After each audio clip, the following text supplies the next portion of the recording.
morning, ladies and gentlemen. My name is Monsieur Hernandez, and I'm here to represent the State University of New York Formula State College. My research is about the environmental cost of aviation. The purpose of my research was first to analyze environmental cost of aviation using three major components, which are the impact on nature, the different governmental regulations, and the research of new technologies. Second, it was to analyze the possibility to create a new environmental friendly approach that will allow the airlines, the aviation industry, together with new technology, to achieve a more ethical environmental approach towards the environment, as well as to provide themselves the correct amount of growth for the estimated demand they will have in the future.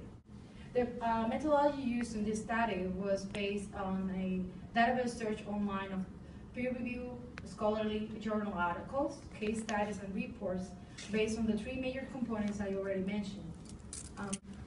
The table on contents will be the background of the aviation, the background of the impact of aviation has in the environment, government regulation focusing on the United States and the European Union. Second will be the fuel alternative that are right now being challenged to be used as an alternative to jet fuel, and the recommendation I had after my completion of the research. Everybody knows about the positive impact aviation has in the socioeconomic level. It produces jobs. It connects isolated communities. It also helps with transportation by moving passengers and freight all over the world. However, its unceasing development is causing a detrimental value impact on the environment. With the booming of aviation, it has been an increase in aircraft emissions. The aircraft emission, we're not talking only about the detrimental value the aircraft cause in the atmosphere. We also have to take into consideration the ground service, the de-icing program. All this is amounting to the waste that they're causing to the environment. The first step that the federal government took after the booming of the airlines after World War II was the Clean Air Act in 1970. Basically, what they tried to do, they established an entity who would regulate and protect the air quality in the United States as well as public health. But it was not until the Intergovernmental Panel on Climate Change in 1999 created this connection between the growth in aviation and the increasing of aircraft emissions. It also, one major component of the Next Gen program, which is changing our radar system into satellite system, is environmental protection. They want to create a balance between the benefits of the economic benefits of aviation has with the impact it has to reduce the impact they have in the environment. In addition, they're going to be monitoring every single day the flight routes, any climate change. They will provide feedback. They will have all these reports ready for airlines and for public to be used. Every new technology research requires massive investment of money. The problem is who should pay for it? The government, passengers, airlines, whom? The actual government regulations in the United States are comprised under the Environmental Protection Agency. The EPA right now, most of the aviation-related issues are under the FAA, but basically what they have established right now is that all airlines should reduce by half all the aircraft emission by 2025. On the other hand, in the European Union, what they're using a emission trading scheme, which basically is putting a monetary burden on the airlines for each aircraft emission they're producing. But the problem is the airlines are not paying. The ones that are paying are the passengers. They're cutting off the routes, start producing more lack of money. They're hiding the cost for tickets, and they're not resolving. They're not doing anything to actually stop the aircraft emissions. Other regulations implemented to deter the impact they have on the environment is fuel taxation, they have the seat charging, fuel taxation, landing seat charges, also noise abandonment issues. But it continues to be detrimental. It continues to happen. The fuel alternative out there. Right now, aviation is being fueled by a fuel derivative from fossil resources, jet fuel. But the problem is it's higher cost and also its negative impact in the environment is producing that finding a new sustainable and affordable alternative basically extremely important for the aviation industry. Right now we have the biodiesel. Biodiesel is basically a fuel derived from the chemical reaction of alcohol and with animal oil and fat oil. The problem is that to produce it on mass scales, it's going to deter agricultural resources from the food production, which is not, we cannot do it. We also use the Fischer-Tropsch process, but the Fischer-Tropsch process, it produces high cost and is creating more carbon dioxide than burning jet fuel. In conclusion, the environmental costs of aviation have grown together with the industry. It continues to evolve. The environmental research and treaties continues to change the way airlines do business, but they're not enough. The incentives are only putting the burden on passengers instead of everybody who's using airlines, who's using the aviation system. The fuel alternatives right now are not meeting the standards to provide a reliable fuel alternative. That's why we're recommending a creation of a fund raised by airlines, governments, and passengers. Because everybody is to blame, everybody has to put a help on it. Airlines will pay a fee depending on their operating side. That way we don't affect the general aviation, we don't affect the regional and the commuter airlines. Government should provide funds due to the taxes they had already implemented in aviation. They have money to provide funds for this money. And also, we have passengers to pay a flat fee per flight that will allow them not to place the whole complete burden, but also to contribute. Before we implement any of this, they should do an economic impact study to not affect the demand of aviation. Thank you so much for listening. Do you have any questions? And thank you, Ms. Hernandez, for the presentation. That was very interesting. We will still continue aviation, and our topic on behalf of State University of New York at Farmingdale State College, we are discussing, as mentioned, TSA screening procedures and threats to piracy. My name is Charles Ricota, Dorini Norman, Carl Diaz, and Francisco Dino. The purpose of our research was to study current screening procedures conducted by the TSA, which is Transportation Security Administration, and how the passengers felt their privacy was violated by the techniques and methods used by them. First, we will begin with a brief historical overview of how screening procedures were implemented and developed before 9/11 and after 9/11, followed by the TSA's most commonly used and currently used screening procedures, advanced imaging technology machine, and secondary screening, followed by results of our research. Excuse me. Between 1960 and 1970, airline hijacking was at its highest peak. A record of 364 hijacking was recorded. These hijackings mainly consisted of a political standpoint, either for ransom, for money, or for release of a prisoner. Due to passenger concern, the government and the Federal Aviation Administration and the FAA established FAR Part 108, stating that airlines are responsible for their passenger safety.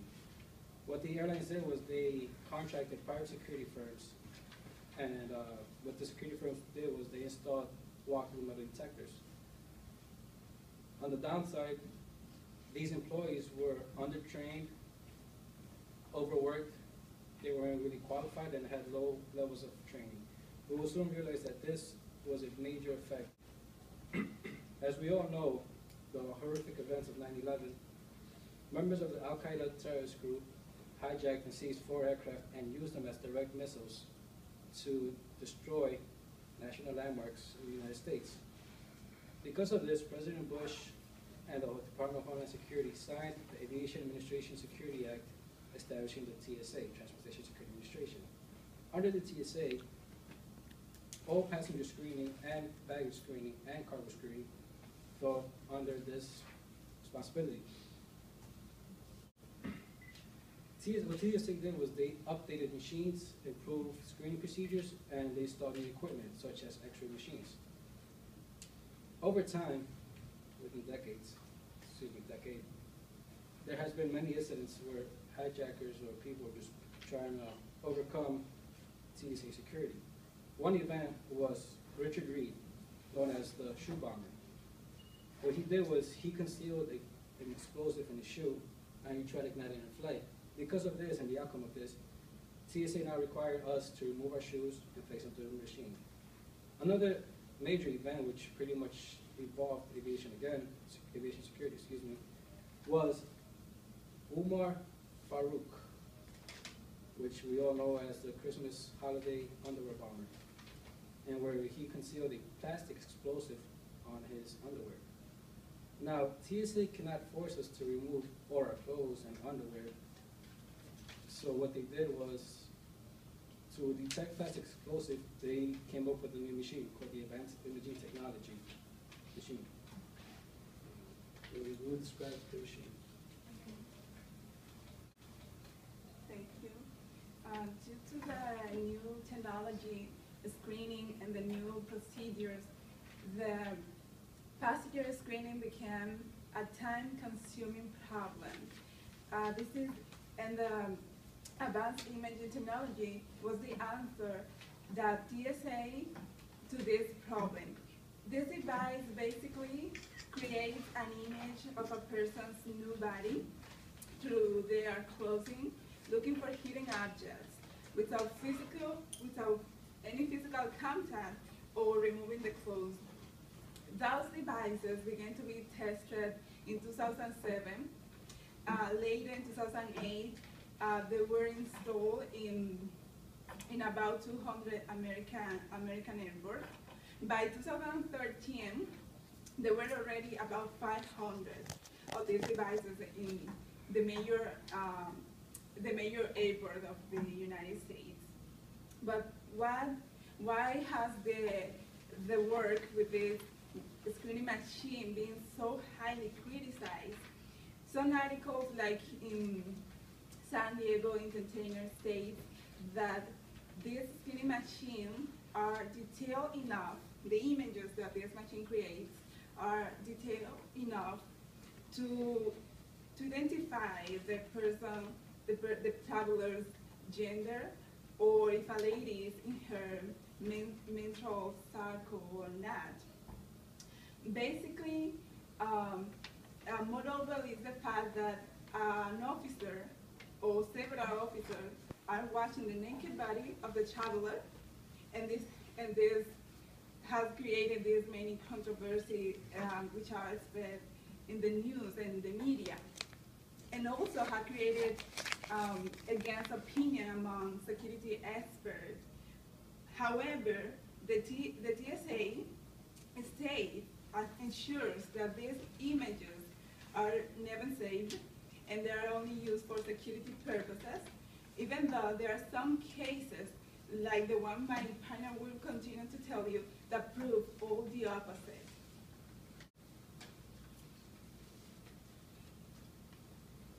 In addition, a good example that we could use to prove the misuse of the images produced by these devices could be the case of Ronaldo Negrin.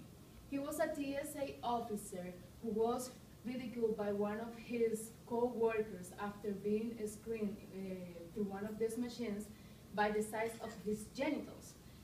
According to the Miami-Dade police, he eventually lost his mind and he beat his co-worker, asking for an apology. This is a really risky situation for the travelers because the nude pictures of the travelers, if their system is not secure enough, could link all over the internet, and this could be even worse situation or problem for the celebrities. Another really problem that we should highlight will be the sexual harassment complaints that they receive from the travelers. They receive CBS News ensured that they have hundreds of complaints, especially women that state or express that they feel sexually harassed by the screeners.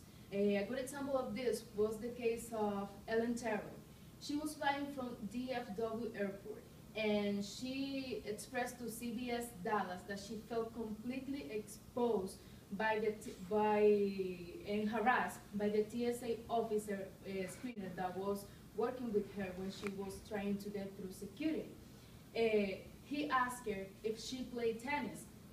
First, he asked her to go through the screening process 3 times. And then he asked her if she played tennis because she had such a cute body.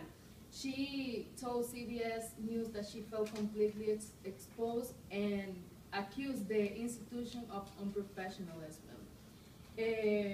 Now, after more than 5 years, this institution decided to take out these controversial machines, even though they knew from the very beginning that the privacy violations that they were going through, they didn't do anything about it until the public really knew what happened, what was happening over there, and how these machines really work. A survey conducted by Frequent Flyers magazine revealed a really alarming outcome in which 56.4% of the travelers state that they were not satisfied with the screening process. And only 18% of the travelers say that they were either satisfied or completely satisfied with the screening process.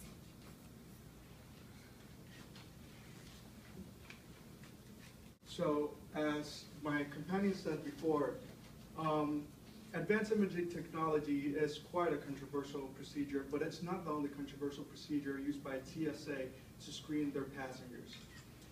Secondary screening, most commonly known as pat-downs, catch quite the attention of critics because these procedures require that the transportation security officer enters in direct physical contact with the passengers, which could create conflicts. And this procedure is mainly conducted under 2 circumstances.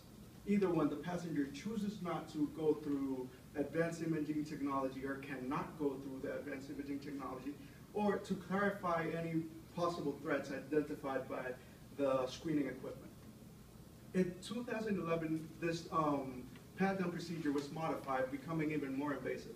Now the TSA agents are required to conduct that procedure with the palm of their hands and do extensive searches on the sensitive areas of some passengers. So it is important that when going through this kind of procedure, the passenger is informed of their rights.